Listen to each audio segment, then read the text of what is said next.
ഹിമകുന്ദമൃണാളാഭം ദൈത്യാനാം പരമം ഗുരും സർവശാസ്ത്രപ്രവക്താരം ഭാർഗവം പ്രണമാമ്യഹം. സർവശാസ്ത്രങ്ങളുടെയും പ്രവക്താവായ, വിശേഷിച്ച് സംസാരിക്കാൻ പ്രാപ്തിയുള്ള അസുരന്മാരുടെ ആചാര്യൻ ആ ശുക്രനെ ഞാൻ നമസ്കരിക്കുന്നു. പ്രിയമുള്ള പ്രേക്ഷകർ, ശുക്രൻ തൻ്റെ നീചരാശിയിലേക്ക് പ്രവേശിക്കുകയാണ്. നാം പറയാറുണ്ട്, ഏത് കയറ്റത്തിനും ഒരു ഇറക്കമുണ്ടെന്ന്.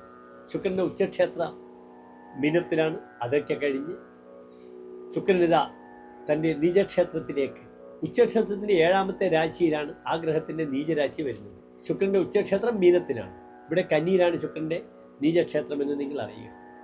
ശുക്രനെ കൊണ്ടാണ് ഭൗതിക സുഖവുമായി ബന്ധപ്പെടുന്ന എല്ലാ വിഷയങ്ങളും നാം ചിന്തിക്കേണ്ടത്. സ്ത്രീകൾ, ആഭരണങ്ങൾ, ഭൗതിക സുഖം, നല്ല ഭക്ഷണം, നല്ല സുഹൃത്തുക്കൾ, യാത്ര, all material part of life. ഭൗതിക സുഖത്തിന് എന്തൊക്കെയുണ്ട് അതിൻ്റെയൊക്കെ കാരകനാണ് ശുക്രൻ എന്നറിയുക.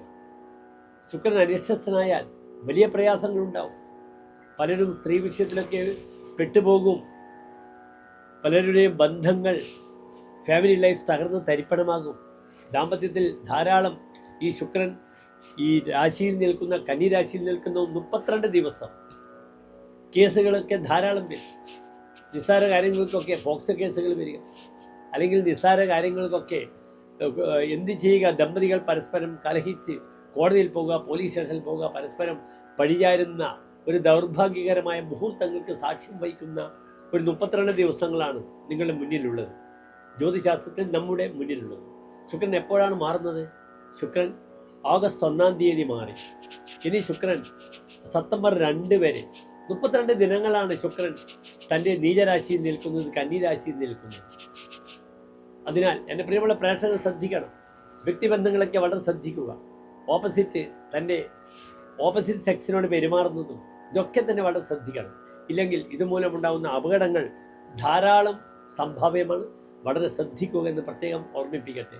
നാം മേടരാശി മുതൽ 12 രാശിക്കാർക്കും ഈ ശുക്രൻ എപ്രകാരം ശുഭാശുഭ ഫലങ്ങളെ പ്രദാനം ചെയ്യുന്ന വിഷയമാണ് ചർച്ച ചെയ്യുന്നത്.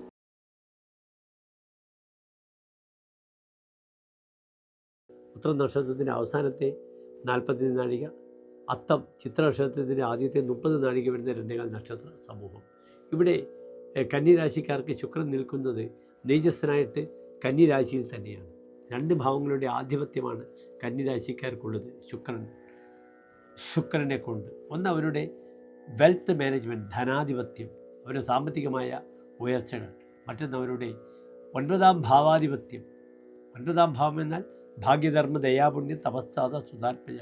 ഭാഗ്യം, ധർമ്മം, ദയ, പുണ്യ, പിതാവ്, ഗുരുജനങ്ങൾ, ഇതൊക്കെയാണ് ചിന്തിക്കുന്നത്. ഇവിടെ ശുക്രൻ ദുർബലമായി ഈ രാശിയിൽ നിൽക്കുമ്പോൾ അനാവശ്യമായ ആഡംബര ഭ്രമത്വം ഉണ്ടായി. ഗ്രഹം നീചസ്ഥിതിയിലാണ്. കണ്ടമാനം ധനം നശിക്കുന്നൊരവസ്ഥ ഉണ്ടാകും. തനിക്ക് ഉള്ളതുകൊണ്ട് മാത്രം ജീവിക്കാൻ പഠിച്ചില്ലെങ്കിൽ അനാവശ്യമായ പോഷായ കാര്യങ്ങളൊക്കെ ചിന്തിച്ച് സാമ്പത്തികമായ ബുദ്ധിമുട്ടിലേക്ക് കന്നിരാശിക്കാരെ നയിക്കും ഈ ശുക്രൻ ഈ ഒരു മാസക്കാലം. ഓഗസ്റ്റ് 7-ാം തീയതിയാണ് ശുക്രൻ നീചസ്ഥനായി തൻ്റെ നീചക്ഷേത്രത്തിൽ കന്നിരാശിയിലേക്ക് വന്നത്.